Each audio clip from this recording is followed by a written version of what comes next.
Et si je vous disais qu'il est possible d'attirer naturellement ses clients, sans avoir à faire d'acquisition, sans avoir à mettre de budget média sur la table? Ça, c'est possible grâce à l'inbound marketing. Aujourd'hui, j'ai le plaisir de recevoir Cédric Costa, le roi de l'inbound marketing en France. Dans Make Sense, le podcast, il va nous parler des stratégies à mettre en place pour attirer ses clients sans effort. Je suis Maxence Zonderzelman, fondateur de Make Sense for Digital et cofondateur de Mavericks Marketing. Et vous êtes dans Make Sense, le podcast du marketing, du digital et du marketing digital. Bienvenue dans le podcast Make Sense. Aujourd'hui, j'ai le plaisir de recevoir Cédric. Cédric, c'est un peu notre James Inbound, d'ailleurs, c'est le nom de sa boîte, et il va nous parler d'inbound marketing. Alors, qu'est-ce que c'est l'inbound marketing? On va voir, en fait, il va vous expliquer comment devenir le plus grand séducteur de clients sans rien faire. C'est-à-dire que vous n'allez pas avoir à prospecter, vous allez juste attendre et les clients vont arriver. Bon. La vérité, elle est probablement un peu différente. Cédric, j'ai peut-être un peu survendu le truc. Pour peut-être raccourcir un peu l'épisode, finalement, Cédric, on peut peut-être juste clôturer en disant que l'inbound, c'est juste une stratégie lead magnet, non? Pour démarrer, c'est juste que l'inbound, c'est la croissance propulsée par le contenu. Je pense qu'on peut partir de là. La croissance, pourquoi la croissance? Parce que on n'est pas juste là pour faire télécharger des PDF. Il faut que derrière, ça se convertisse en fait en client. Donc là, il va y avoir des premières notions, tu vois, de funnel, c'est-à-dire de tunnels dans lesquels les gens vont rentrer. Qu'est-ce qui se passe une fois que les gens ont téléchargé ton lead magnet? Est-ce que tu vas faire en sorte de les avoir, de les chauffer dans un premier temps, de les avoir en rendez-vous et après de les faire devenir clients et de faire en sorte que ce soit des clients satisfaits? En gros, tous les frameworks un peu de croissance qu'on connaît, les AARRR et compagnie, vont s'appliquer à l'inbound. C'est pas une stratégie pour faire joli, c'est une stratégie pour vendre à la fin. Donc voilà, croissance. Propulser, pourquoi propulser? Propulser parce qu'il y a un côté réacteur, il y a un côté outil technique. En fait, dans l'inbound, on va être aidé par une machine ou par une technique, par un outil qui va faire des choses à notre place. On parle de marketing automation. Très souvent, quand on associe le terme marketing automation au terme d'inbound marketing. Marketing automation, ça veut dire quoi? C'est globalement pouvoir envoyer des séquences de mails, faire ce qu'on appelle des workflows, paramétrer le fait que ton prospect va gagner des points en fonction d'une action qu'il a pu réaliser. Ça va être la possibilité d'avoir accès à un back-office où tu vas avoir la liste de tous tes prospects et de voir ce qu'ils ont fait, quand ils l'ont fait, et potentiellement même de dire à ta machine, je veux que ce prospect-là reçoive ça la prochaine fois ou qu'il reçoive ça la prochaine fois. Donc croissance propulsée par le contenu. Et en fait, je pense que c'est cette partie-là que les gens oublient la plupart du temps. C'est que, en fait, il y a une notion un peu galvaudée aussi d'apporter de la valeur avant de vendre. C'est quelque chose qu'on entend très souvent. Donc il y a un côté, je donne avant de recevoir, je montre ma valeur avant d'essayer de te vendre une presta. Ça veut dire que c'est très bien d'avoir un contenu gratuit, les gens sont ravis de pouvoir télécharger des contenus gratuits. Par contre, un contenu gratuit qui n'est pas bon, en fait, ça ne va pas aider la personne en face, donc ça va décrédibiliser l'entreprise ou l'indépendant qui va choisir d'utiliser cette stratégie-là. Le problème d'un contenu mauvais, c'est qu'en fait, ce contenu mauvais a été pensé souvent de manière assez égocentrée. Ça arrive très souvent de voir les fameux PDF de 99 pages qui ne servent à rien derrière un formulaire, qui sont en fait le cadeau des détracteurs de l'inbound, parce que c'est vrai qu'il y a beaucoup de boîtes qui font ça. Ça va être des contenus moi je, regardez, moi j'ai fait ci, moi j'ai fait ça, alors qu'en réalité, une bonne stratégie de contenu pour moi va s'appuyer sur les grands piliers que compose ton offre. Les gens jugent sur base du contenu gratuit. Donc c'est-à-dire que si ton contenu est gratuit n'est pas bon, forcément les personnes qui l'ont consommé ou qui ont commencé à le consommer savent que ton contenu payant doit pas être fou derrière si déjà ce que tu proposes gratuitement n'est pas bon. Et ça, finalement, avec une mauvaise stratégie inbound, donc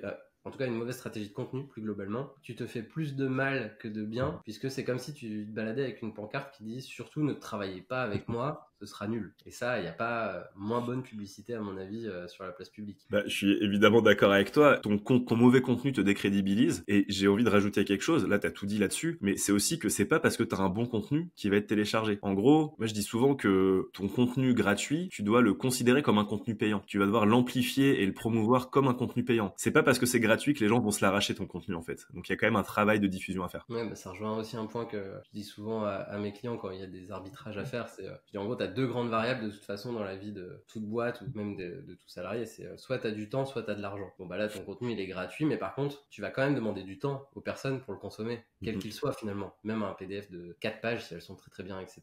Quelqu'un qui va lire 4 pages aujourd'hui, il faut que tu lui donnes une incitation assez forte. En tout cas, qu'il ait une attente de résultat sur le fait qu'il va y passer, 10, 15, 30 minutes à le lire parce que c'est 15 20-30 minutes où il pourrait faire autre chose qu'il juge plus important finalement. Enfin, moi, je fous la paix aux gens parce que j'aime bien qu'on me foute la paix. Donc, c'est une question de cohérence aussi. L'outbound, on va être plus dans une démarche. Donc, outbound, il y a le côté out, ça sort, c'est sortant. Donc, ça va être en français plutôt de la prospection. Prospection froide ou tiède ou chaude parce qu'il y a aussi des prospections plus ou moins bien faites. Et alors que l'inbound, j'attire à moi. Sur la partie outbound, prospection, on faut savoir que outbound et inbound, on est un peu des frères ennemis. C'est-à-dire que on aime bien se tirer dans les pattes, mais on sait que on a besoin l'un de l'autre. Donc moi aujourd'hui, j'ai une stratégie pour ma propre acquisition qui est purement inbound parce que je vends de l'inbound. Donc je me verrais mal prospecter des gens pour leur vendre de l'inbound. Moi, je le fais pas. Mais j'encourage toutes les personnes qui font de l'inbound et qui sont pas bloquées comme moi à devoir être des cordonniers en loup-boutin et à devoir éviter de faire de rester cohérent, utiliser tous les leviers du marketing pour faire de la croissance. Toi, tu fais du paid, Maxence, du paid pour amplifier des bons contenus, c'est royal. Si tu as validé des contenus en organique et que tu shootes du paid dessus, c'est nickel. Ça veut dire que tu te retrouves à recevoir un message d'un mec qui vend des pelleteuses et qui te dit, viens, on en discute pour ton parc de pelleteuses. Et tu fais, mais mec, 1, je te connais pas. 2, j'ai pas de parc de pelleteuses. Et 3, j'ai vraiment pas besoin de pelleteuses, tu vois. Et un truc qui est bien, c'est que inbound et outbound peuvent être associés dans des stratégies qu'on appelle dollbound, où en gros, au lieu de te vendre un rendez-vous avec moi alors que tu me connais pas, je vais te pousser dans un premier temps des lead magnets ou des contenus. Et donc finalement, tu vois, tu vas être dans une logique où je vais quand même t'apporter de la valeur avant de vendre. Sauf que je mets pas le pot de miel sur la table, mais que en gros, je vais sortir avec mon pot de miel dans la rue et que je vais le proposer un petit peu à tout le monde, quoi. Donc ça, c'est une stratégie qui peut fonctionner aussi en outbound, de faire de la vente indirecte. La machine inbound, et on viendra justement juste après là-dessus, ça t'appartient, donc t'as peu de risques finalement qu'elle pète. Le seul truc, c'est, ok, tu vas lui mettre un peu de biocarburant, un peu de gazole, un peu de bioéthanol, machin, et finalement, elle tombera jamais en panne. Donc je suis pas très bon en voiture, parce qu'à mon avis, si tu fais ça dans une bagnole, t'es sûr que ça pète. Mais une machine inbound, pour le coup, toutes les sources de carburant, je pense que c'est bon. Et justement, est-ce que tu peux nous expliquer ce fameux concept de machine inbound? Ouais, pour moi, une machine inbound, en gros, c'est un système qui va te permettre d'attirer tes futurs clients et de les convertir. Je parle souvent en stratégie de contenu inbound de piliers de l'offre. Donc moi, en gros, une machine inbound, ça va être constitué autour de 3 piliers. Il y a un pilier contenu, donc faire en sorte d'envoyer des contenus pertinents qui vont parler de notre expertise à notre cible. Il va y avoir un pilier technique qui est comment on va gérer le flux des gens qui rentrent, qui téléchargent ces lead magnets. Comment on va faire en sorte de les gérer? Qu'est-ce qu'on leur envoie après? Donc ça va être le nurturing. Donc la couveuse en français, c'est je fais en sorte que quelqu'un qui a téléchargé un e-book 1 semaine après, 2 semaines après, il reçoive un autre contenu pertinent. Comment je vais savoir à quel moment je passe à un contenu un peu plus haut niveau? Donc plus les gens vont évoluer dans les phases d'achat, plus je vais pouvoir commencer à être un peu plus pushy, à leur vendre un peu plus. Donc ça, comment je vais faire pour paramétrer ça dans mon outil? Quel outil je vais choisir avant même de se poser toutes ces questions? Donc de quelle fonctionnalité j'ai besoin pour que ma machine tourne bien? Donc ça, c'est le pilier technique. Et ensuite, on va avoir un pilier amplification. Amplification, c'est ce qu'on vient d'exprimer. C'est comment je fais pour envoyer du trafic sur mes pages et faire en sorte qu'il y ait des gens qui aient envie de télécharger mes contenus pour, en fait, le pilier amplification sert à faire venir de nouvelles personnes, de nouveaux prospects en puissance, de nouveaux clients en puissance dans la machine. Une machine inbound, c'est ça, c'est tout cet écosystème-là. C'est l'écosystème qui te permet, pour reprendre la définition que moi j'aime bien de l'inbound, d'avoir une croissance qui est propulsée par le contenu. Ils ont déjà fait un vrai effort, donc c'est la première étape. Et après, une fois qu'ils rentrent là-dedans, ils se réchauffent petit à petit et ça suit l'engrenage. Et comme tu dis, au bout d'un moment, finalement, ils sont tellement adeptes de tes contenus, ou en tout cas, ça leur permet de voir s'il y a un fit aussi. Parce que en général, quand tu écris tes contenus, ou quand tu les filmes, ou quand tu fais des templates, etc., les gens voient comment tu travailles. Donc ça te permet aussi, finalement, ça t'aide autant à attirer des clients qu'à en repousser. C'est contre-intuitif dit comme ça, mais des gens avec qui tu n'aurais pas du tout les mêmes méthodes, ou avec qui tes méthodes ça passerait pas, ou humainement il y aurait pas de fit parce que vous avez des cerveaux qui sont câblés différemment, en fait autant ne pas travailler ensemble, et ça te permet de le voir parce que les personnes vont jamais te contacter, ou en tout cas vont petit à petit se refroidir. Ouais, et dans ce que tu dis, ce qui est intéressant, c'est effectivement que quand tu connais déjà les gens à qui tu vas essayer de vendre quelque chose parce qu'ils ont été exposés à tes contenus, il y a un côté où quand tu vas les avoir en rendez-vous, j'adore dire ça me fait marrer à chaque fois, mais t'as plus qu'à tendre le stylo pour signer. C'est-à-dire que si ton truc est bien paramétré, que les gens ont bien suivi les bonnes étapes, que c'était pas des touristes à la base, que ça continue et qu'ils continuent à être intéressés, que tu continues à bien les identifier comme des prospects intéressés dans ta machine, quand c'est eux qui déclenchent un rendez-vous et qui te choisissent de te parler, c'est qu'a priori, ils seront chauds pour passer à la suite. Et un schéma classique en inbound, par exemple, un truc tout basique, comme ça c'est très concret. Moi demain j'ai envie de te vendre une prestation d'inbound marketing. Mon offre, ça va être par exemple, j'ai envie de t'avoir 15 minutes au téléphone. Ça va être mon objectif pour pouvoir te dire ok, je te présente mon bootcamp ou je te présente ma formation. 1 semaine avant ou 2 semaines avant, je vais t'envoyer un cas client qui te montre qu'une machine bande ça fonctionne, je vais te mettre l'exemple de ma machine. Demain, on va faire un cas client avec toi Maxence, on montrera que ta machine fonctionne. On va le faire avec d'autres gens que j'ai pu accompagner. Et sauf que ça, je peux pas commencer par t'envoyer ça. Donc je vais quand même devoir t'attraper avec un contenu à la base. Et ben, si demain je crée un contenu, un e-book où je vais t'expliquer que l'inbound peut te permettre d'attirer tes futurs clients, de te détacher de la prospection, de te détacher des plateformes, par exemple, si tu es freelance, et de faire en sorte de pérenniser ta base mail et de faire en sorte que, du coup, tu n'aies plus qu'à attendre le stylo en rendez-vous quand tu parleras à tes prospects, et que je t'explique que l'inbound s'est constitué autour de 3 piliers, le contenu, la technique, l'amplification, que je te donne plein d'exemples et que je te montre comment tu peux commencer à le faire tout seul, bah là, ça fait sens. Parce que si tu refais le truc dans l'autre sens maintenant, tu télécharges le e-book, tu sais ce que c'est l'inbound, ensuite je t'envoie un message, je te dis, regarde ce que ça donne concrètement. L'exemple de Maxence, l'exemple de Cédric. Et une semaine après, je te dis, bah viens maintenant, on en discute, j'ai une offre qui peut te permettre d'arriver à faire pareil. C'est quand même vachement plus puissant que si je t'avais écrit, par exemple, au moment où en plus on se connaissait pas spécialement, on s'était vu passer sur LinkedIn, si je t'avais écrit en disant coucou Maxence, j'ai un bootcamp pour t'apprendre à vendre des trucs, pour t'apprendre à faire une machine bande. En fait, déjà, tu m'aurais dit mec, si t'étais vraiment un mec qui fait de l'inbound, c'est moi qui serais venu te trouver, c'est pas toi qui serais venu me chercher. Et deux, bah, du coup, je vais avoir le rapport de force dans la négociation et dans le rendez-vous parce que c'est toi qui viens me voir. Comment tu fais la différence entre les deux et en tout cas quel point de vigilance tu veux amener à ceux qui jurent que par le contenu, parce qu'on a vu passer pas mal de choses ces dernières années, surtout sur LinkedIn mais aussi sur Insta, etc., qui disaient créer du contenu, les gens viendront. Bon, c'est pas très vrai, mais qu'est-ce que tu leur réponds?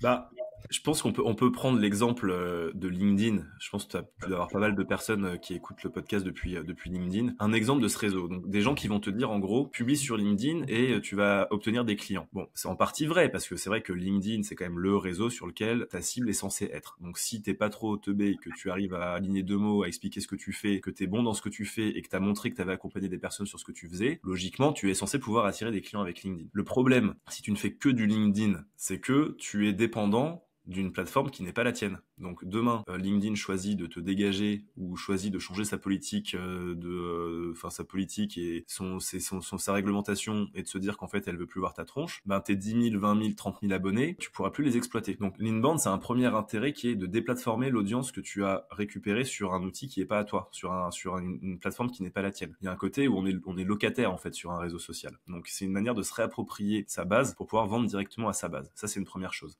Une deuxième chose qui est problématique quand tu n'utilises que le social media sans forcément récupérer des mails, c'est que tu ne vas pas contrôler la manière dont les gens vont être exposés à ton message. En gros, quand on fait une stratégie de contenu sur un réseau comme LinkedIn, on va alors ça dépend, il y a des gens qui vont publier 2 fois par jour, d'autres qui vont publier 1 fois par semaine, mais tu peux pas te garantir que la personne que tu as en face va voir tous tes posts. Donc, si tu me racontes une fois que tu as accompagné telle personne et que c'était génial, ensuite que tu fais une blague, ensuite que tu me fais un mème, ensuite que tu m'expliques que tu as un pilier qui est ça et que c'est génial, et qu'ensuite tu m'expliques que tu as une offre parfaite et qu'il faut que j'aille la voir là-bas, ben j'ai pas le parcours dans le bon sens. Le fait de déplatformer et de récupérer l'adresse mail pour pouvoir envoyer des séquences de mails adaptées au prospect et adapté à sa phase d'achat, ça veut dire qu'on va pouvoir lui remettre les briques dans l'ordre finalement. On va pouvoir lui remettre le puzzle dans le bon sens. Donc, si tu es en phase de découverte, tu ne me connais pas, tu connais pas l'inbound, je vais te shooter d'abord un e-book où je te parle des piliers, contenu, technique, amplification. Je vais te partager par exemple des choses spécifiques par pilier. Donc sur mon pilier contenu, je vais pouvoir t'envoyer un template pour apprendre à faire ta stratégie de contenu. Sur la partie technique, je vais te proposer par exemple un benchmark d'outils de marketing automation pour que tu puisses choisir le meilleur pour toi. Sur la partie amplification, je vais te pousser par exemple un modèle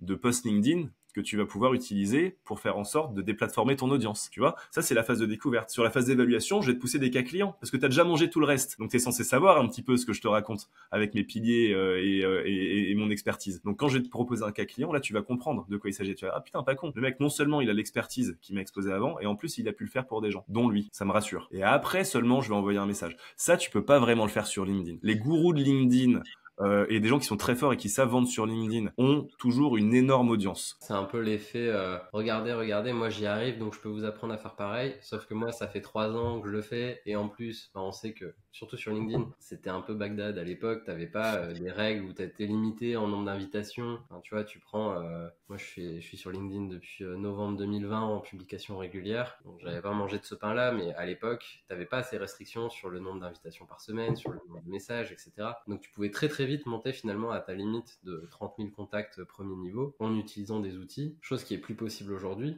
Et donc finalement, bah, les gens qui ont réussi à le faire et qui ont utilisé un peu ces techniques pirates à l'époque, ils ont créé une barrière à l'entrée finalement que tu peux pas recréer toi. Donc en fait, tu peux pas arriver et en 2 jours réussir à avoir 30 000 abonnés qui vont auto-consommer ton contenu, etc.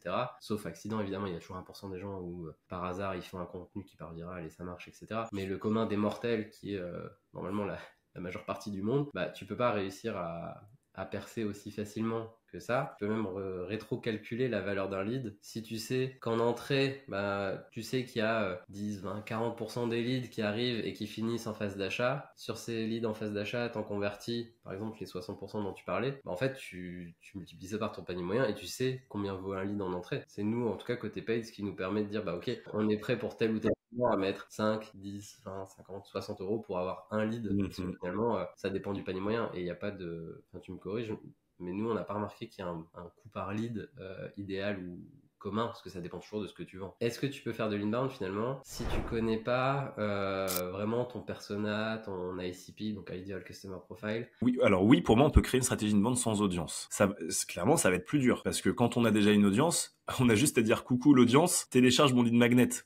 Bon, bah forcément, ça va créer une base plus facilement. Par contre, pour moi, c'est pas du tout indispensable d'avoir une audience, parce que on va avoir d'autres leviers d'amplification de nos contenus. Donc si j'ai pas d'audience, bah, je peux très bien choisir de faire une campagne email auprès d'une base que j'ai récupérée, ou une campagne de DM automatisée sur LinkedIn, où je vais pouvoir potentiellement faire des partenariats, prendre je sais pas des RP et puis essayer de venir squatter dans ton podcast, tu vois, chose que je n'ai pas faite pour le coup. Là, c'est vraiment toi qui m'as invité. Mais si demain je voulais vraiment, tu vois, j'ai pas d'audience et je veux qu'on me connaisse, bah, peut-être que je vais payer un billet pour aller sur BFM et puis dire aux gens allez voir mon site et télécharger mon lead magnet, tu vois, j'en sais rien, c'est un exemple. Mais donc si tu as une audience, ce sera toujours mieux, mais si tu n'en as pas, tu vas trouver des alternatives gratuites, comme bosser ton site web, bosser ton SEO, commencer à monter ton audience pour faire en sorte que tu aies des gens qui viennent télécharger tes contenus, ou des alternatives payantes, comme ce que tu connais bien, le paid, mais aussi des partenariats payants. Je pourrais très bien choisir de me prendre des encarts sponsorisés dans des newsletters pour pousser mes leads magnets.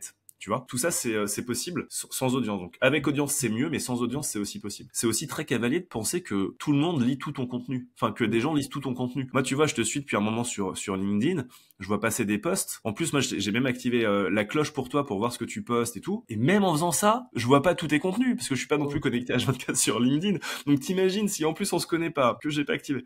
À quel moment tu peux considérer que les gens ont vu tout ton contenu? Et ça c'est un truc, je sais plus qui disait ça, c'est un créateur ricain je crois. Il dit mais t'es le seul à lire tout ton contenu en fait. Donc si toi il y a une logique j'ai dit ça hier donc faut que je dise ça aujourd'hui, puis les gens vont reconnecter les points, mais vous êtes complètement à côté de la plaque. Les gens vont pas se souvenir de ce que t'as posté hier et tu vas pas pouvoir commencer un post LinkedIn en disant ben comme je l'ai dit hier étape 1 donc bah maintenant je passe à l'étape 2, tu vois. Ça va être compliqué, les gens ils ont pas que ça à foutre de retourner sur son profil pour voir ce que t'as raconté hier. Le fait de savoir si on va pousser son contenu et son contenu fermé, donc ce qui va permettre de faire rentrer les gens dans la machine inbound sur LinkedIn, sur un réseau social, ou en paid, ou en email, ou en RP, etc. Finalement, un des points sur lesquels on peut insister, c'est de se dire la création de contenu pour diffuser son contenu fermé, c'est pas écrit dans le marbre en fait, ça dépend de ce qu'on a comme base. Si on est très bon en RP, qu'on a un carnet d'adresses de journaliste, bah en fait, il faut pas forcément aller poster sur LinkedIn et passer 3 heures par jour à écrire des posts. Il faut appeler ses copains journalistes et faire les relais. Si on est très bon en paid, bah c'est tout, on délaisse les réseaux sociaux et puis on va sur la partie business manager, on se fait un compte payant, on met un billet. Donc c'est repartir un peu de ce qu'on sait faire, ce qu'on a à portée de main, et c'est là où on va permettre d'aller diffuser ce contenu de valeur et transformer les gens pour les faire rentrer à nouveau. L'inbound ne part pas d'une audience que tu as déjà sur les réseaux ou de ton carnet d'adresses. Avant toute chose, ça va quand même partir de ton offre et de comment tu es capable d'exprimer ton offre et d'exprimer l'expertise que tu proposes à la cible que tu vises. Pour moi, l'inbound, c'est aussi la somme de ça. C'est le contenu que je dois créer. Enfin, la création de contenu, c'est ça. Après, en inbound, c'est comment tu le cadences dans ta machine. Mais un bon contenu pour arriver à vendre, je parle. Je parle pour être entrepreneur, pas pour être influenceur. Mais si tu veux réussir à vendre avec le contenu, je pense qu'il faut que tu aies à la fois des contenus d'expertise, des contenus qui parlent à ta cible, idéalement un peu des deux mélangés. Et après, quand tu commences à grossir un peu, de temps en temps, tu montes ta tête et tu fais le personal branding. Je pense que la partie personal branding est un peu surestimée aujourd'hui. À mon sens, le personal branding est hyper important, puis on va pas revenir sur le potentiel de ces stratégies-là. Mais si tu démarres de zéro, tu vas pas commencer à faire du personal branding. Je pense que les gens commencent à s'intéresser à toi une fois que tu as montré que tu étais capable de faire des choses. Donc, une fois que tu as fait beaucoup de choses, oui, commence à faire du personal branding. Mais avant, montre-moi ce que tu as dans le bide. Montre-moi que tu es fort dans ton domaine, que tu l'as fait pour des gens. Et après, tu m'expliqueras comment tu es passé de 0 à 100 000 euros en en 48 heures avec ta nouvelle formation. Les gens achètent une expertise normalement. Donc effectivement, le côté je sais ce que je fais, je sais ce que je vends, je sais à qui je le vends. Les prérequis finalement pour déjà créer du contenu pertinent en termes de contenu fermé à mettre dans ta machine inbound. Sinon, finalement, tu tapes à côté et les gens sont pas prêts à investir ces 15, 20, 30 minutes dont on parlait plus tôt pour aller télécharger, lire et être prêt à se prendre la suite finalement. Et d'un autre côté, si tu as une offre qui répond très bien aux besoins d'un client, mais que tu comprends pas les autres enjeux qu'il peut avoir parce que tu es loin de la cible, etc. Tu vois, toi, par exemple, tu comprends bien les problèmes des freelances parce que tu l'es toi-même. Moi, tu vois, ma cible, c'est des e-commerçants. Donc, oui, on parle de social ads, on parle de SEA, etc. Mais finalement, moi, je fais de la régie aussi chez des e-commerçants. Donc, en fait, comprends les problèmes. J'ai les mêmes insomnies qu'eux. J'ai les mêmes galères le matin à 8h quand tu regardes les chiffres et qu'en fait c'est pas bon, j'ai les mêmes résultats, j'ai les mêmes boutons qui apparaissent, etc. En fait ça, si ça transpire pas dans tes contenus et tu peux pas l'inventer de toute façon, tu peux pas faire en fait ça va pas et tout alors que t'as jamais vécu une mauvaise nuit parce qu'à 4h du matin le site e-commerce il était planté. Ça tu peux pas le simuler en fait. Donc si t'arrives à mettre et l'expertise et je sais ce que ça fait, donc vous inquiétez pas, mon offre elle est adaptée à vous et à vos problématiques. Si t'as pas ça finalement, les risques de taper à côté ils sont quand même assez costauds. Et même si t'arrives à faire rentrer les gens par un contenu, en fait t'arriveras jamais à les faire aller à l'étape d'évaluation et d'achat parce que ils vont prendre un premier contenu découverte, mais tes autres contenus, ça va pas adhérer, il va pas y avoir de vraie envie finalement de connecter avec toi et demain de demander une offre. Et c'est important de le faire aussi sur la partie expertise, j'ai envie de dire de lâcher un peu les chevaux et de pas se brider sur... Moi, une remarque que j'ai souvent, c'est mais si je te donne tout en gratuit, t'achèteras plus jamais ce que j'ai à te vendre. Mais je suis là, mais en fait, je comprends ce que tu dis, c'est un vrai blocage et je comprends que tu l'aies, moi je l'ai eu aussi pendant longtemps, mais quand tu choisis de vraiment tout donner, finalement, ce qui se passe, c'est que tu donnes des choses qui sont quand même assez génériques. Quand je vous parle là je m'adresse aux auditeurs, aux auditrices. Quand je parle de contenu, de piliers, d'amplification, de technique, je vous donne des billes, mais demain, on est d'accord que même si je vous explique de manière très généraliste comment on fait dans toute la partie contenu, je vous ai donné des billes déjà, sur la partie technique, comment on choisit le bon outil en fonction de notre situation, sur la partie amplification, si t'as un réseau, tu fais ça, si t'as une audience, tu fais ça, si t'as pas, tu fais plutôt ci. Même si je vous fais un espèce de diagramme parfait, vous aurez quand même besoin à un moment d'aide pour y arriver. Et en fait, si j'ai beaucoup donné, au moment où il y aura besoin d'aide, c'est à moi que vous allez penser. Le pire qui peut m'arriver, c'est quoi? C'est qu'il y a une partie des gens qui vont arriver à faire les choses grâce à mon contenu gratuit. Ces personnes-là, elles vont pas m'acheter mes produits, mais demain, si elles doivent recommander quelqu'un, elles vont recommander qui? Elles vont me recommander moi. Moi, j'estime qu'en fait, ça ne sert à rien de garder la valeur pour soi. On est sur du marketing en plus. On n'est pas sur des secrets d'État, on n'est pas sur des recettes magiques. On est juste sur des choses qu'on a pu expérimenter. On aide les gens à pouvoir en faire de même. On est en train d'augmenter notre valeur perçue au passage. On est en train de montrer notre expertise. On est en train de montrer qu'on connaît notre cible. C'est ça qui fait que les clients arrivent derrière. En fait, en partageant tout et en laissant tout gratuit, on est aussi en train de se forcer à rester à la page. Et pour moi, c'est hyper important pour montrer que tu es un expert, en tout cas que tu as une expertise, sans se considérer comme un expert, mais pour montrer que tu as une vraie expertise qui va pouvoir aider ta cible. Ouais, et puis le danger aussi, c'est que si tu fais le même contenu plat que tout le monde, finalement, tu te crées pas de différenciation. Et en fait, la vraie différence, et ce qui fait que les gens vont investir ces 15, 20, 30 minutes dont j'arrête pas de parler, c'est aussi que tu proposes quelque chose qui est mieux que les PDF claqués, tout pourris, où ils apprennent rien. Et donc finalement, et là, pour le coup, c'est un peu trigger warning, je suis assez franc sur ces choses-là, mais si le mieux que tu puisses faire, c'est du contenu bateau, muscle ton jeu en fait. Comme disait Dominique, mais c'est que t'es pas assez bon, t'as pas assez d'expertise finalement pour même derrière vendre ton offre, proposer quelque chose qui a de la valeur. Donc sinon fais des cas clients gratuits avec des gens pour aller voir. Enfin, je donne pas de conseils business là-dessus, chacun fait ce qu'il veut, mais si le mieux que tu puisses faire c'est finalement quelque chose que ChatGPT peut sortir en 2 secondes à ton prospect, finalement ta valeur ajoutée elle est peut-être limitée sur le dossier. Donc c'est tout, c'est un constat, on peut l'avoir. Et donc force-toi à aller au-dessus. Et moi le challenge depuis qu'on a bossé sur la machine inbound ensemble, c'est limite de faire les contenus gratuits les plus poussés possibles pour qu'ensuite mon contenu payant, nous en plus c'est un peu différent parce qu'on vend surtout l'implémentation et dans la formation on vend surtout les one-one, mais en fait le fait de diffuser gratuitement des choses, là, le fameux e-book sur Performance Max, on n'arrête pas d'en parler entre nous, mais un e-book qui fait à peu près, non, il fait 80 pages je crois le truc, j'ai mis 3 mois à l'écrire, j'y ai passé des soirs et des week-ends, j'ai creusé sur tous les sites, on a fait toutes les études de cas en interne qui vont dedans, oui, on s'est posé la question de le vendre à un moment parce qu'il y avait quand même eu beaucoup de taf. Non, en fait, tu le mets gratuit et ça montre déjà que si ce contenu est gratuit, les gens se disent mais du coup l'accompagnement payant il doit être vraiment bien. Ouais, quelqu'un qui veut le faire, effectivement, nous il a tous les éléments. Demain, il est sur ses campagnes, il fait ce qu'il veut. Le seul truc, c'est que s'il y a un problème le dimanche matin à 8h, il peut pas nous appeler, parce que c'est pas un client. Il peut essayer, mais voilà. Le e-book dont on parle, j'ai mis 3 mois à l'écrire. Pendant ce temps-là, nous, on faisait déjà les tests sur les clients en cours. Donc finalement, ils ont gagné au moins 3 mois là-dessus.